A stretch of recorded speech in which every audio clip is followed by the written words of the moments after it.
Bonjour, Marcel Hugues Ibingamissima. Aujourd'hui, nous sommes le 2 février 2024.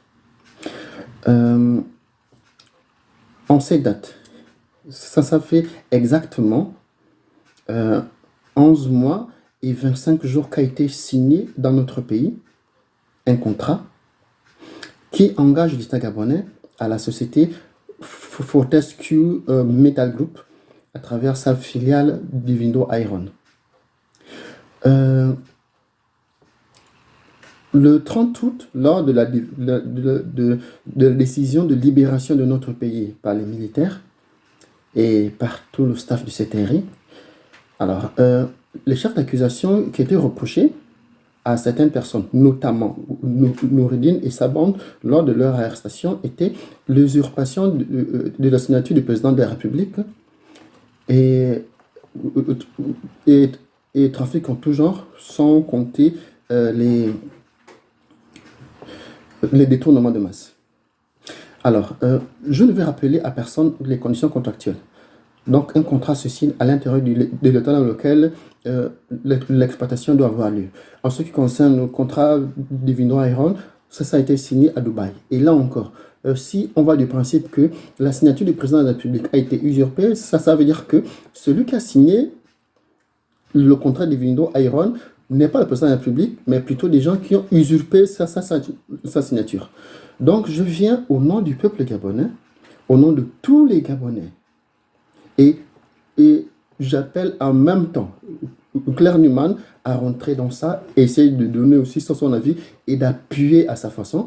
Donc, ma jeune sœur, dont je connais malheureusement pas le nom, mais les identifiants, c'est M2NM, de prendre à bras le corps le problème.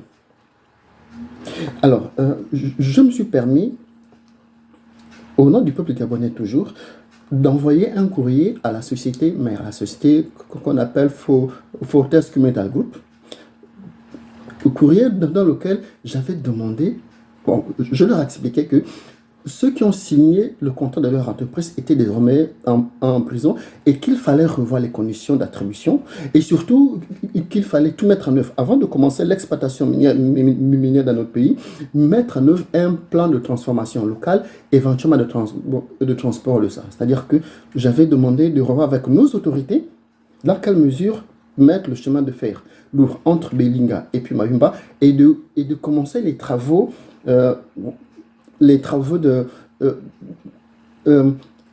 d'exportation des produits, mais le préalable aurait été de mettre une usine de transformation. Je vais préciser la Stoville. Je leur avais dit que nous, une société gabonaise, même si c'est une société de droit étranger, il n'est pas question que nous ayons un directeur général étranger, un directeur financier étranger, un directeur des ressources humaines encore étranger. Financier encore, on peut l'accepter en mettant un directeur financier adjoint, mais de nationalité gabonaise, gabonaise de souche de père et de mère.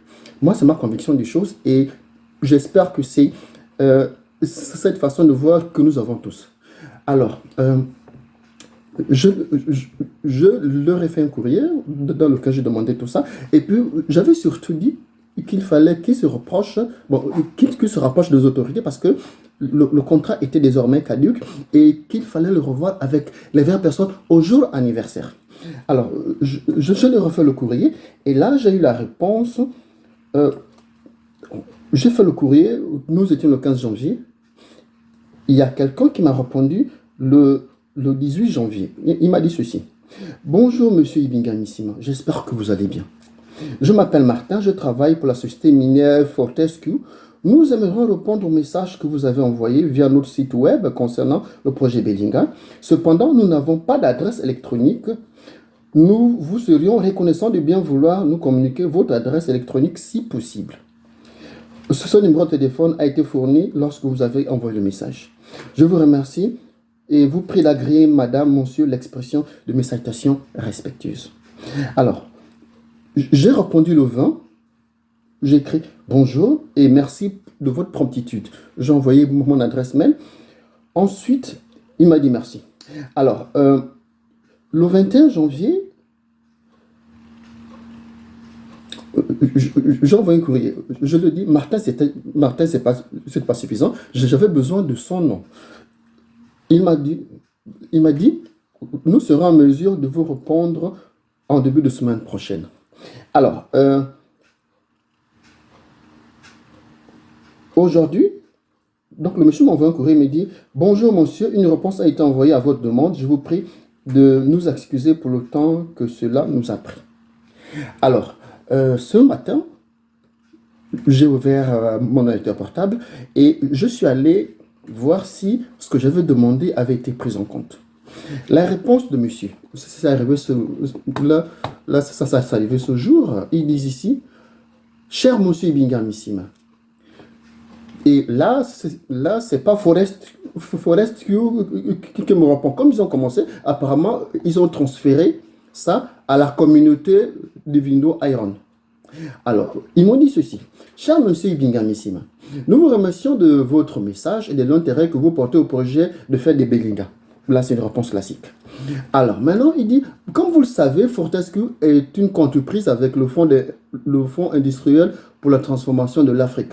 Actif, je vous ai fait une vidéo dans laquelle j'expliquais que c'était un groupe dont le président fondateur n'était que Gagan Guptam du groupe Olam, avec lequel nous avons des problèmes actuellement. Alors, ils disent: le fait de Beninga et la République du Gabon qui collabore au développement du projet de Belinga Iron SA, le projet pour le compte de Fortescue, de l'Atif et de la République gabonaise. C'est-à-dire que désormais, il y a trois contractuels dans ça. Donc, il y a Atif, Gagan Goutam, la République gabonaise, on ne connaît pas la part qu'on gagne, je crois que c'est 10%, et puis les 80% de Fortescue. Ensuite, il me dit: il s'agit d'un atout considérable pour le peuple gabonais et Ivindo Iron est fier d'être le partenaire du gouvernement gabonais pour le développement de ce projet. Ça, c'est une fuite à l'avant. Ils me disent ici: le projet est actuellement à ses débuts et la co-entreprise travaille d'arrache-pied pour faire avancer le projet de manière à offrir des opportunités à la population gabonaise tout en respectant l'environnement. Je pensais qu'ils avaient prononcé ici, qu'ils ont commencé la phase d'exportation. Alors, ils disent ici: depuis le lancement du projet, nous avons employé environ 400 Gabonais. Vous allez le témoigner, c'est ceux qui travaillent dans Iron, ils vont témoigner, la page est ouverte. Nous avons employé environ 400 Gabonais. Ils ont été employés à des postes de responsables de la sécurité communautaire, ingénieurs, directeurs, agents de liaison avec les communautés, superviseurs de formation, géologues, opérateurs de machines, etc. Nos programmes de formation ont permis de dispenser des formations en matière de santé et de sécurité, de conduite et de premiers secours, etc. Nous travaillons avec de nombreuses entreprises gabonaises, dépassant plus de 35 millions de dollars américains avec des entreprises locales au Gabon depuis le début de l'année 2023. Alors, nous entendons poursuivre le développement du projet de manière à continuer à offrir des opportunités permanentes au Gabon. Je vous remercie à nouveau de votre message, monsieur Martin Edwards, Fortescue. Alors, ça veut dire que, d'un côté, ils sont disposés à discuter. Si les autorités gabonaises veulent bien discuter pour mettre les bases d'une véritable coopération qui rentre dans le cadre de développement de notre pays et dans l'intérêt du peuple gabonais et pas des intérêts égoïstes. Alors, je viens interpeller ici le président du CTRI, le président de la transition, président de la République. Je viens interpeller le Premier ministre. Je viens interpeller le ministre de la Justice. Je viens interpeller le ministre des Mines. Je viens interpeller le président de l'Assemblée nationale. Je viens interpeller le président du Sénat de notre pays, le Gabon. L'entreprise de Belinga est une grosse part de marché pour le développement de notre pays. La signature, la révisitation du contrat, c'est pour le 7 février. Le 7 février, c'est dans 5 jours. Je pense que nous pouvons nous asseoir et définir ce qui est bien pour notre pays. Prenez vos responsabilités. Ce contrat doit être annulé et refait de sorte que les Gabonais puissent en bénéficier. Je vous dis merci chez vous d'entendre, de vous écouter.